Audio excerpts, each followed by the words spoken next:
Welcome to another edition of Fourth Quarter Clutch. Today we're discussing hot topics, and there are three stories that we're going to talk about that are huge in sports. Two of them are obviously much bigger than the others, and the first one we're going to talk about uh, was shown on Sports Illustrated yesterday, along with other media sites, of a potential doping incident in Jamaica involving the Olympic team. Uh, the big thing with this is that they have the world record holder for the 100-meter dash, Usain Bolt, along with a fantastic sprinting team that dominated in the London Olympics. Brian, what are your thoughts on this?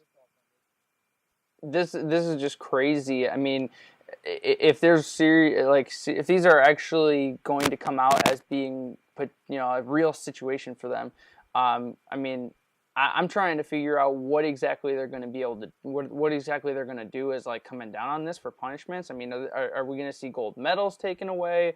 Are we gonna see I mean, just scrutiny in this could be huge, and having a gold medal taken away is a huge situation. I mean, I've seen it in other events actually, and it's worldwide humiliation basically. So I mean, we're seeing worldwide humiliation for the Jamaican team, and that is a serious situation. Now, obviously, we can't jump too quick on this because we got to make sure that it's true first. But if this is really if the allegations here are true and the investigation pulls up like serious stuff, we're talking a really, I mean, this is just humiliating. Well, the only reason why they're doing the investigation is because the former director of the Jamaica Anti-Doping Commission told the World Doping Agency about this alleged claim, and this Mm. is one stat that I want to tell you about, which is just Yeah. shocking. Uh, the director, her name is what's her first name? Her name is Anne Shirley, and Okay. here is something that she said: 60 of the 71 drug tests were done following the 2012 London Olympics, and she took over the drug commission in July 2012, which is when the Olympics were. So she must have taken over toward the end of July.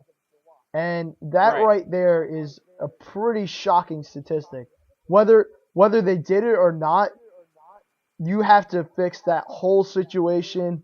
You have to get the World Doping Agency in there, or the IOC, or the International Olympic Committee, or something, because that can't happen at all. Especially one of their sprinters, Asafa Hmm. Powell, who's supposed to be the next best sprinter in Jamaica.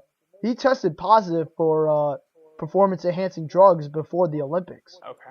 Yeah. Yeah. I mean, that's wow. This is just a huge situation, and I mean, we got to see some more information coming out and get figure out the see all that investigative situation and see what they pull up in that.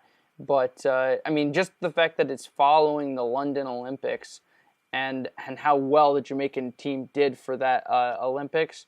I mean, there's a lot of blowback possibility with this. There's medal situations because then you got to figure out like who would have gotten those medals, and I mean, we this is and there's a lot of medal situations that they were on like so many different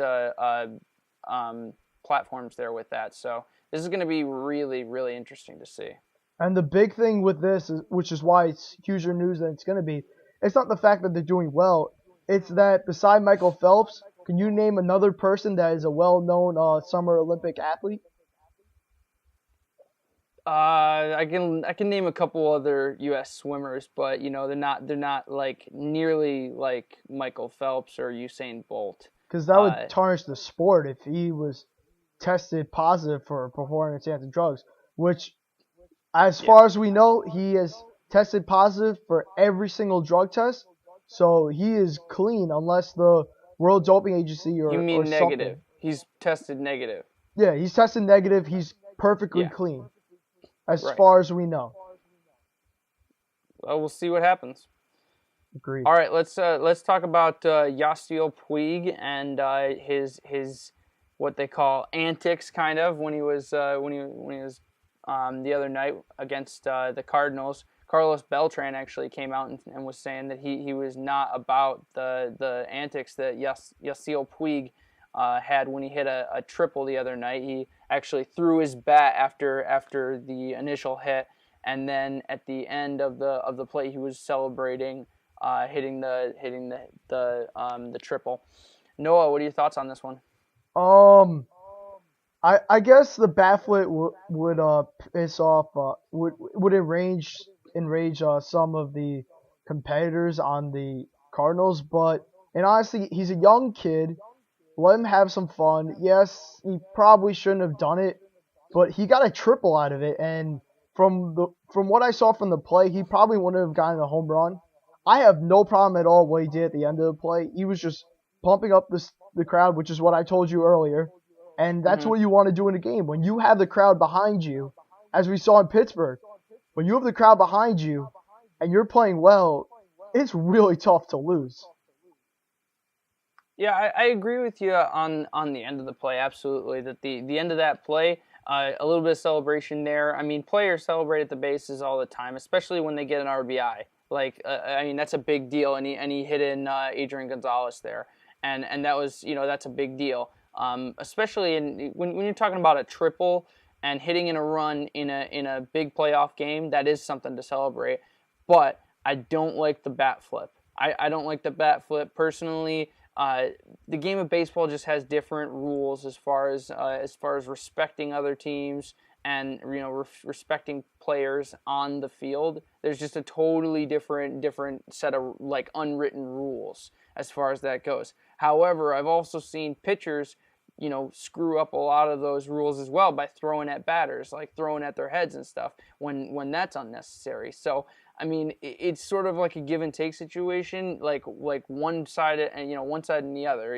Both sides have to get a little bit more respectful as far as this stuff goes. You can't be throwing at batters the way that pitchers were this year, actually, and bat flips. It's the same thing. You can't be doing that. I guarantee the manager, Don Manley, took him to the side and told him, look, I love that you got the triple. You're having an amazing rookie season. Probably will, if not win the rookie of the year, will be at least Probably, yeah. top three. At worst, top three. I think it'll be top two. But I think it's just a maturity thing, and I think he'll be fine. I just think it might take him till next season, and then he'll act like every other baseball player. Oh yeah, he's definitely gonna learn from this. I don't see this as an excuse for a player. I don't like to give players excuses. You're in the major leagues, you got it. I mean, plus he's been playing for at least half the season, and now you're in the playoffs. I mean, he's had some time to figure out some of those things. And I understand he's a young player. I'll give him a little bit of slack with that, but for bat flips, I can't give him a slack for a bat flip because that's just unnecessary. It really is. Well, Plus your guy's coming down the third baseline while you're flipping the bat. You could hit your own player. Well, speaking of, I mean that's okay. Yeah, you're right. But speaking of something that we can't give slack for, what about what about North Andover High School in Massachusetts? Now, before 2 weeks ago, you, myself, and probably millions of other people have never heard of this high school before, unless you live in Massachusetts.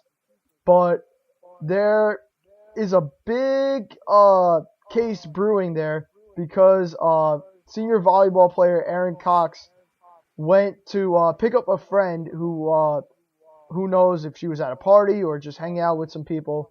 Sounded like a party. It was probably a party, but we can't assume, so we just have to say the Yep. person was drinking at probably a social event. And the person was too drunk to drive. Aaron went to the place. She picked the person up, and when she got to the house, the police were waiting there. The police didn't do anything. Aaron was completely sober, and the case should have been dropped. Everything should have went away right there. The high school Yeah. decided to suspend her for 5 games and strip her of her volleyball captain status. And the thing that makes this even more shocking is that she's an honor roll student, which means that Oh. not only will it was on ABC. Not only will it affect her for for the rest of the season for high school, it will also affect for applying to colleges because I don't know that many I don't know that many colleges that are going to look too highly on some kind of incident happening in high school, whether it was a mistake or not. But this whole thing is just unbelievable. It's in court right now. They went to court on Yeah. Friday. What are your thoughts on this just remarkable, amazing, shocking, whatever you want to call it, case? To me, this is the high school doing the wrong thing. Like totally, just I mean, there were police officers. There's a specific police officer that is backing her, saying that she was sober when the police were there, and the school was saying that they had to do something and come down hard because the police got involved at the actual incident. My problem in all of this is that she's being put down in this situation, okay? They are stripping her of her captaincy. I mean, they are suspending her. This is not a suspension offense, actually. In actuality, this is something that should be encouraged, the fact that she went and picked somebody up instead of having them drive home. Okay, yes, the person was probably underage, but that's even more of a situation of saying they actually went out to help out their friend and did the right thing in this situation, even though their friend was drinking and was drunk and, those kinds of things. Her friend also, even though she was breaking the law, she did call her friend to drive her home so that there wasn't a safety situation, which is also something to be looked at. But my main issue is the school should actually be holding this person up and saying she actually did the right thing in this situation to avoid a serious accident, instead of stripping her of all this other all her captaincy and putting a huge mark on her record too. This is just ridiculous. Well, also, the high school officials say they were doing the action because the police got involved and they said they had very little choice, or at least that's what Aaron's attorney told the media. But what I just saw when I looked at one of the ABC affiliate website, the school has obviously the district has a zero tolerance policy against alcohol and drug use. Now, the thing I'm wondering is if they were doing this in order to try and discourage anyone from doing anything with alcohol, or were they doing this just because the police got involved? I feel like it was uh, obviously taking it way too far out of proportion. They should definitely celebrate this, but I think there also should be like some kind of learning lesson. Now, I don't know about your high school, but my high school, there was the health program, and they talked to you about with drinking and with Yep. drugs and all that kind of stuff. I feel like the best way the school could go about this is have some kind of health program or something, or have some kind of expert come in and teach the kids about certain things to do. And I think the big thing is that maybe the district needs to come up with some kind of extracurricular activities or something at night and have the kids do something safe so they won't have to resort to doing drinking. We have no idea if drugs are involved at all, but who knows, maybe drugs could have been involved. You could Yeah. have some kind of karaoke night. You could have some kind of sports event. You could have video games. The list goes on and on about things that the school could have done as a better alternative. And what I'm waiting Right. to see with this case is if is what the precedent the judge will set. Because as far as I know, and probably as far as you know, I've never heard of anything like this before. So whatever the ruling is on this, it'll probably get appealed at some point in the future if it goes negatively against Aaron's side. Yeah, I don't see this. I think this is actually my big thing is I see them punishing the wrong person. They're focusing this on the wrong person. They're stripping a girl who obviously has strong morals and really did the right thing. She could have just let her friend, just told her friend that she wasn't going to come pick her up, but she went out and did the right thing in that situation actually, and they're focusing on her instead of punishing the people who were actually at fault in the situation and who were breaking the law. She wasn't breaking the law by going and picking her friend up. So what's the big deal? I don't see any big deal about this, especially with police officers backing this situation up. At my high school, they did a whole drama thing. Actually, they had a kid like laying on the ground like he had been hit and he was dead, and like they had the police come, and this whole big production thing. They did sort of like a mock funeral afterwards too. I mean, they did this whole production thing to discourage kids from driving driving drunk under the influence. So if they don't already do that, they should be doing that. And they shouldn't be punishing a girl who basically helped her friend avoid that. Plus, could you imagine the headlines if the girl whoever it was, we don't know her name. Could you imagine if the girl had called her friend or texted her? It doesn't say which one it was, but some kind of. Oh wait, it says a phone call. Could you imagine if she called Aaron, and then the girl drove home, got into some kind of drunk driving accident, whether it was resulting in an injury, fatality, anything like that, and the headline being, honor roll girl could have done something but decided not to when they looked at the phone. Right, yeah. And that would have been even worse, honestly. And I really hope that that with the media pressure, it forces the officials, whoever decided this suspension for Aaron, to get overturned and issue a public apology to her and to the family especially. Yeah, because that's a mark on her record that could be goes into her college situation too, and that's just not right. Oh, absolutely. Cool.